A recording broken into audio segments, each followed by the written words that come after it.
Hola, bienvenidos a la primera clase del curso de ecocardiografía y Doppler cardíaco. Soy Gustavo Bertinati, ingeniero de producto en la empresa Digimed. Y en esta primera clase lo que vamos a ver son los principios básicos de la física del Doppler. Los contenidos que vamos a ver a lo largo de la clase son un breve repaso sobre las bases físicas del ultrasonido, cómo podemos componer una imagen a partir de este fenómeno del ultrasonido, características de respuesta no lineal de la onda de sonido y cómo vamos a hacer uso de estas propiedades para mejorar la calidad de imagen, y así vamos a llegar a la parte propiamente dicha de Doppler, donde vamos a analizar cómo se obtiene esta señal y cómo se interpreta. Y por último vamos a hacer un repaso sobre las nuevas tecnologías que ya se están afianzando y aquellas que van abriéndose camino dentro de lo que es la ecocardiografía. Para empezar necesitamos conocer el fenómeno del sonido y cómo describirlo. Por definición sabemos que es una onda mecánica, es una forma de energía que se transmite a través de los medios materiales. Entonces hablamos de energía, por lo tanto hay que generar o transmitir al medio. Hablamos de medio material. Esto significa que esta onda no es capaz de viajar en el vacío, sino que requiere de una estructura o sustancia que lo pueda transmitir. Hablamos de energía ya que hay puesta en juego una presión o una onda de presión que va a viajar a lo largo de este medio. Y hablamos de ondas por la característica de coordinación que se produce en el medio para permitir que se propague o viaje esta onda. En este caso el esquema nos muestra un material confinado, estructuras o partículas dentro de un medio, y cómo la compresión sistemática y ordenada en uno de los extremos va a generar un patrón de compresión o zonas de alta presión con zonas de baja presión. Entonces esta gráfica senoidal lo que hace es esquematizar o representar el comportamiento de la presión dentro del medio. En este eje tenemos el espacio y en este tenemos los valores de presión en cada lugar de este medio. Ahora sí, necesitamos conocer matemáticamente o describir matemáticamente este comportamiento para luego poder procesarlo a nivel computacional también. Entonces, las ondas de presión las vamos a representar con gráficas senoidales. Esto significa que son oscilaciones, y todas las oscilaciones están caracterizadas o se podrían representar por ciertos parámetros, que esos son la longitud de onda, que nos habla del espacio que recorre la onda para generar un ciclo completo, o sea, es la distancia entre dos puntos de igual valor dentro de una onda senoidal. Podemos tomar el inicio en el nivel de la línea de base y el espacio que recorre para volver a encontrarse otra vez en esa misma situación la señal es el espacio de una longitud de onda. Período es el tiempo de oscilación completo, es el tiempo que tarda en producirse una longitud de onda. Entonces, cuando hablamos de longitud de onda hablamos de espacio en centímetros, y cuando hablamos de período hablamos de tiempo en segundos. Entonces es el tiempo que tarda la señal en generar un ciclo completo. Luego, frecuencia es la inversa del período y es la cantidad de oscilaciones que se producen por segundo. Entonces hablamos de frecuencias, la unidad es el hertz, que no es otra cosa que 1 sobre segundo. Entonces hablamos de ciclos por segundo u oscilaciones por segundo, y va a estar dada por la cantidad de oscilaciones en esa unidad de tiempo. Y velocidad es el parámetro propio de la onda mecánica y que describe la velocidad de avance de esta onda dentro del medio material. No es la velocidad a la que se están desplazando las partículas dentro de ese medio, eso es distinto. Estamos hablando de la onda mecánica que viaja dentro del espacio. En este caso, por ejemplo, vemos que tenemos una onda de sonido que se encuentra sobre un nivel de offset que es la presión atmosférica. Entonces podemos interpretar que estamos hablando de una señal, por ejemplo, de voz, de habla. Entonces tenemos que el tono está ubicado a un nivel de presión atmosférica y las oscilaciones se producen por compresiones máximas o picos de presión y depresiones o valles o mínimos sobre siempre un nivel que es el nivel de presión atmosférica. Para analizar el ultrasonido lo que vamos a necesitar es dividir el espectro de frecuencias, ya que tanto la potencia va a estar definida por la intensidad, que se mide en decibeles, y la frecuencia. A distintas frecuencias los modos de interacción con la materia van cambiando, por eso se decide dividir al sonido en infrasonidos o sonidos de frecuencias por debajo de los 20 Hz, 20 ciclos por segundo, sonidos audibles, que son los que el oído humano es capaz de percibir por sobre determinada intensidad. Por eso hablamos de que tanto intensidad como frecuencia van a ser factores fundamentales al describir las ondas de sonido.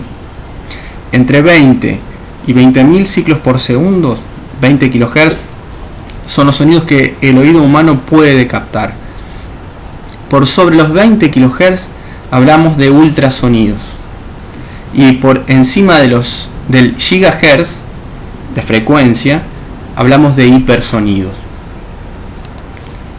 Ahora bien, el ultrasonido de uso médico se encuentra en un rango de los 2 MHz y 10 MHz. Hablamos entonces del orden de los 2 millones y 10 millones de ciclos por segundo.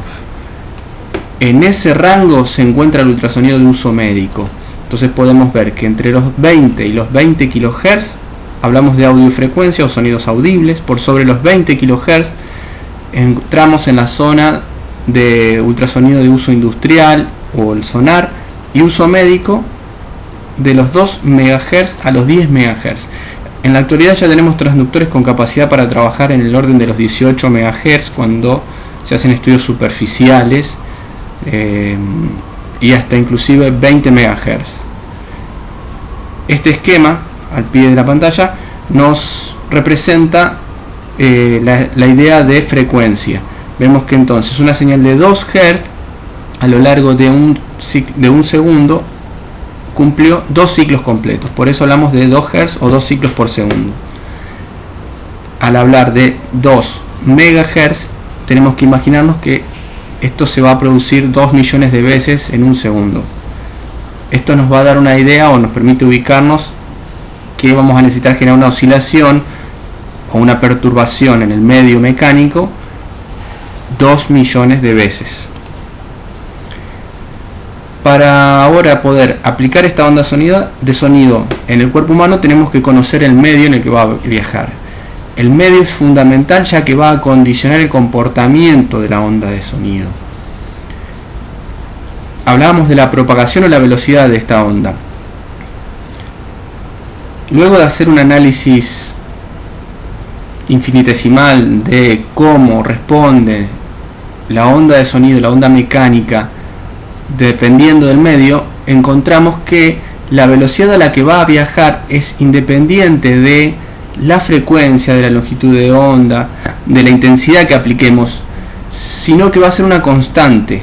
Las ondas mecánicas, las ondas sonoras en particular, viajando en un medio material, tienen una velocidad propia que va a estar dada por las características de densidad y la constante de compresibilidad de ese medio propiamente dicho. Entonces, por ejemplo, para el agua tenemos que su constante de compresibilidad es un valor fijo y su densidad también es un valor fijo, por lo cual la velocidad de la onda de sonido va a ser un valor constante sin importar la característica de la onda de sonido que nosotros utilicemos para estimular ese medio.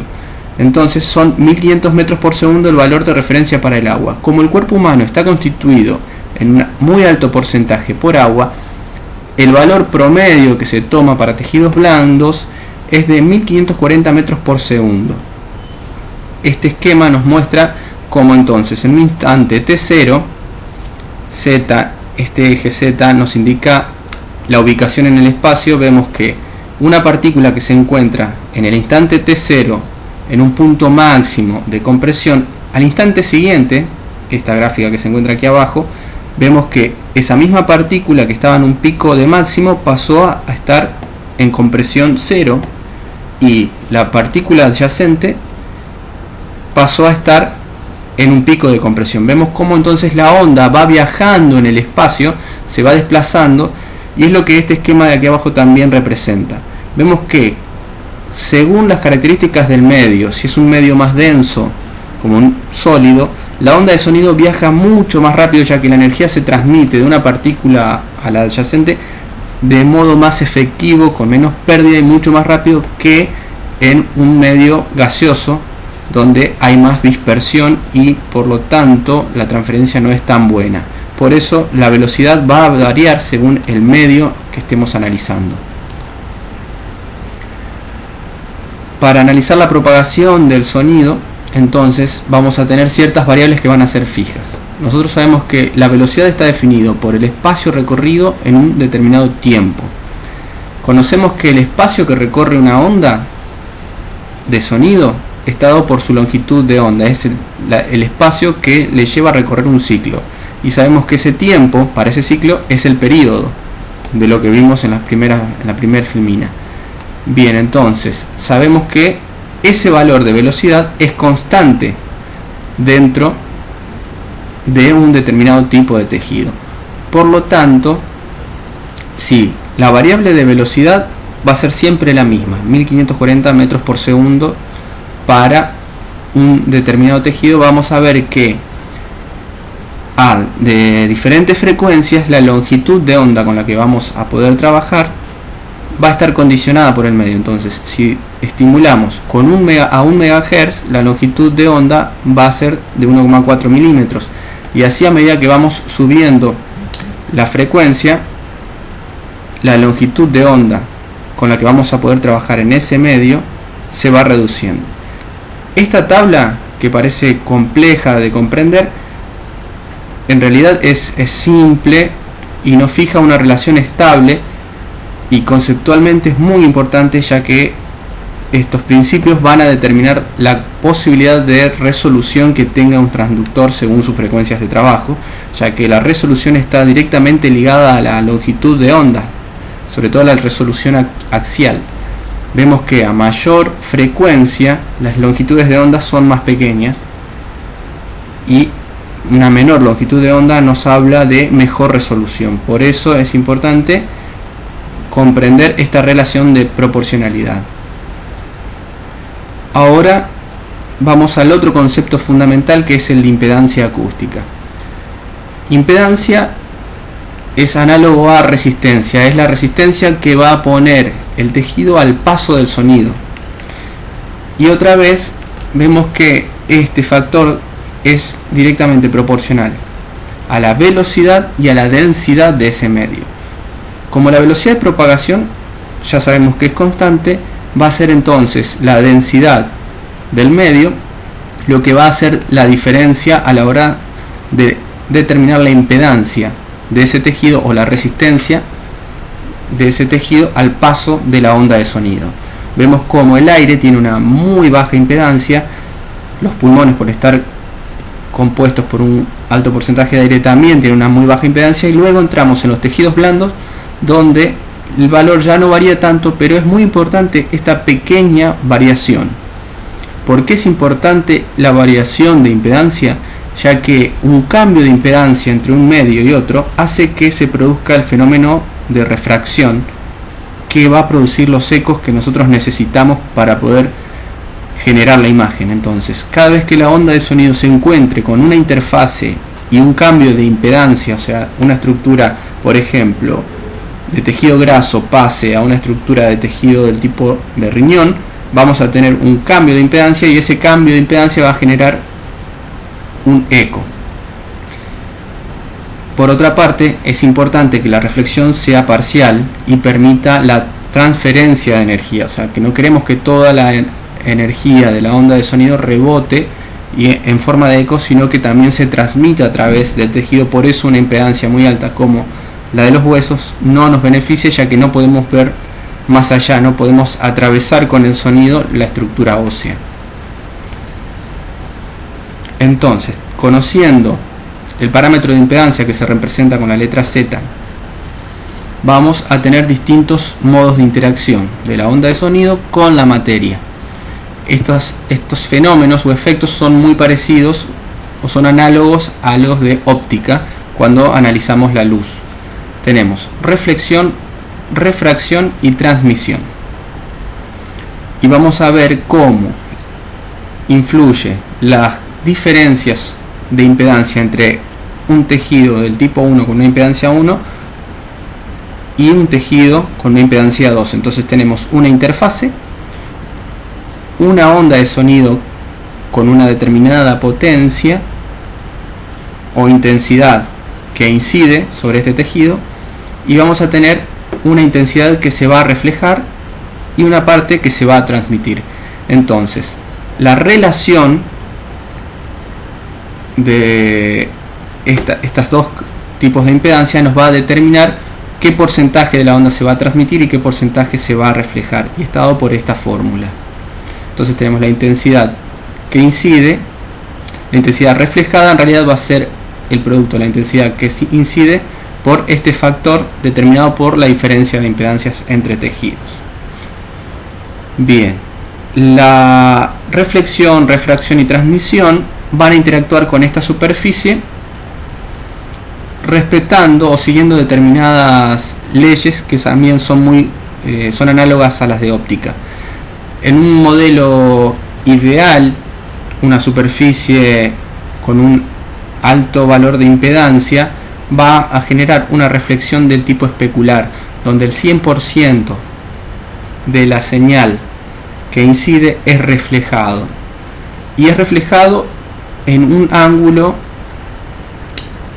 coherente, y toda la energía se redirecciona en ese sentido. En cambio, en una superficie irregular, como es el caso real, lo que tenemos es un efecto de dispersión. En la realidad, lo que sucede es que nosotros incidimos con una luz coherente, con un sonido coherente, y esta superficie, por ser irregular, genera una refracción difusa. Por último, el modelo que mejor representa la interacción con un cambio de fase es la ley de Snell, donde vemos que dependiendo del ángulo de incidencia vamos a tener un porcentaje reflejado y un porcentaje transmitido, y esta transmisión, al producirse un cambio de medio, vemos que también hay una variación en el ángulo en el que sale o en el que atraviesa el sonido en la segunda interfase. Es muy parecido a lo que vemos cuando sumergimos un objeto en el agua y vemos que se produce esa sensación o esa ilusión óptica de que el objeto se deforma al pasar de interfase. En realidad lo que tenemos es una transmisión con un ángulo diferente de la luz, y eso genera ese efecto óptico de modificación. Bien, por último, lo que tenemos que tener en cuenta es que la onda de sonido que vamos a utilizar para estimular el medio va a sufrir, además de la difracción, atenuación propia del tejido. ¿Esto a qué nos referimos? A la capacidad de los tejidos de absorber o de disipar la energía que lleva la onda de sonido. Entonces tenemos que intensidad es la energía que atraviesa una superficie unitaria, o sea de 1 centímetro cuadrado. Se mide en watts por centímetro cuadrado y va a estar dada la intensidad de la señal por su frecuencia, su amplitud, o sea es la energía que porta nuestra onda de sonido. Y sabemos que al ingresar al medio material van a empezar a producirse ciertos fenómenos como la fricción, que significa que algo de la energía acústica que estamos aplicando al medio se empieza a disipar en forma de calor, y este es el efecto térmico del ultrasonido. Luego tenemos divergencia o difusión del haz sonoro, que esto está asociado a la pérdida de coherencia o concentración o colimación del haz de sonido, sino que al ingresar al medio material se empieza a dispersar la onda en distintos ángulos y empezamos a disipar o a perder energía debido a esta dispersión. La deflexión significa que algo de la onda sonora reflejada se refleja pero en diversas direcciones, scattering, que es lo que veíamos en la figura anterior, este fenómeno de difracción difusa. Y por último, la absorción, que es la pérdida de energía por el propio comportamiento aleatorio de la materia, donde sobre todo los medios menos densos son capaces de absorber mayor cantidad de energía. Entonces este factor de absorción va a ser función de la densidad del material. Todos estos factores se traducen en esta ecuación con estos coeficientes que van a estar dados por las características del material, y vemos que el comportamiento es exponencial o es logarítmico, y entonces nos dan una idea de que la atenuación va a ser una función exponencial de la profundidad. A medida que la onda recorre camino dentro del tejido, pierde energía o pierde intensidad de un modo muy rápido. Esto va a ser crucial a la hora de poder interpretar los ecos que provienen del tejido, ya que más profundo sea el eco, mayor recorrido ha realizado dentro del tejido y por lo tanto menor energía va a tener al volver. Todos estos factores deben ser corregidos y deben ser tenidos en cuenta a la hora de calcular tanto la intensidad con la que se va a incidir, la frecuencia con la que se va a trabajar y cómo se van a corregir las ganancias en función del tiempo o la distancia recorrida dentro del tejido. Con esto tenemos un muy breve repaso de lo que es la física básica del ultrasonido.